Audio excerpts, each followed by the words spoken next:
Welcome back, ladies and gentlemen. Still with you here on LTV International and our continued coverage as we move across the country to update you on the Senate elections for 2025. And now we move to Port Said, where we're joined live by LTV's correspondent, Lobna Yehia, reporting from Port Said. Lobna, it's a very good afternoon to you.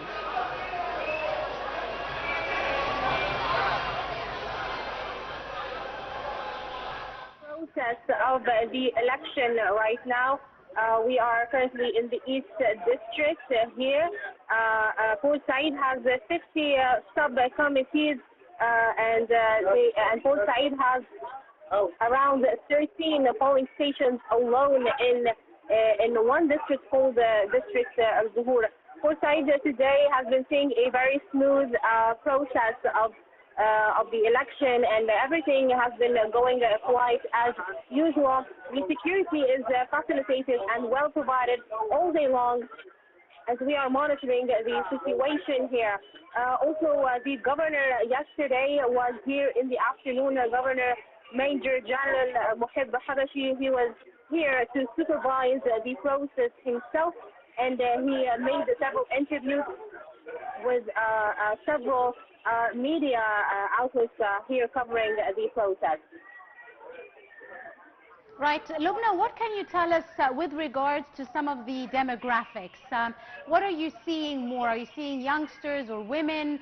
Is there participation of the elderly? Also, I believe this year there are services being provided to people with special needs, whether cards printed in Braille or sign language as well, experts available in different polling stations. What can you tell us with regards to this issue, Lobna? Yes, Angie, concerning the demographics, basically we have around here, I've noticed that most of the participants are actually young men and young ladies, which emphasizes on the fact that young people are very interested and very keen on casting their votes to make sure that they are delivering their voice and being part of the political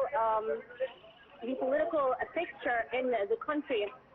Also, regarding the elderly, I have seen myself lots of elderly people keen on delivering their votes, and they received lots of assistance from the security personnel here.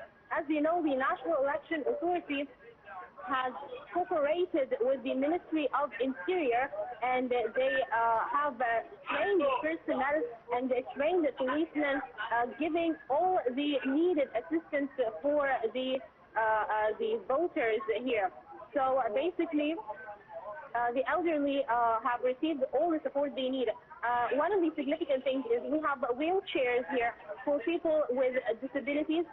The policemen themselves help those people. Also, the trained personnel from the National Election Authority have given the support for them, or they would guide them to their partition to vote and cast their vote. Also, one of the most significant things is the Braille card. The Braille card is given to people with a visual impairment. As you know, the National Election Authority was very keen on making sure that all people are part of the process. So they wanted people with visual impairments to be part of it, so accordingly they provided the visual impairment cards for them.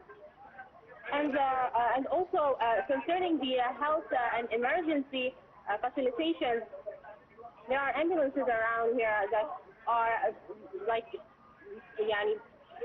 very far, not very far from here. They are very quite close, and they are ready to give any assistance or any emergency that would happen. Also, it's worthy to mention that the governor, Mohib Habashi, Major General Mohib Habashi, had made sure yesterday and also the day before that all the stations have power generators in case of any power cut out or any emergency. Also, he made sure that the place is, or the polling stations are well and good ventilated, so any health emergency does not happen. Right. I'd like to thank you very much, LTV's correspondent Lobna Yehia, reporting live from Port Said. Thank you very much for all your updates, and of course we'll be joining you throughout the day for more updates from port site. Right, ladies and gentlemen, that was our correspondent Lobna Yehia, and do stay tuned. We'll be right back after the short break to bring you more updates from different areas all around the country in the 2025 Senate elections.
Welcome back, ladies and gentlemen. We're now delighted to be joined over the telephone by our guest, Mr. Amr Abdulrahman, the journalist. It's a very good afternoon to you, sir. And a very good afternoon to you. Hello to you and to the dear viewers. Thank you so much, Mr. Amr, for your time this afternoon. And as we continue our coverage here on RTV International of the Egyptian Senate 2025 elections, what can you tell us with regards to the participation of Egyptian voters? We're seeing quite a turnout. And how do you see the importance of their participation in these Senate elections, sir? Well, this is a very critical moment in the history of this nation. And I believe this is the role of each and every citizen, Egyptian citizen here in this country or abroad. I believe there was a message, an important message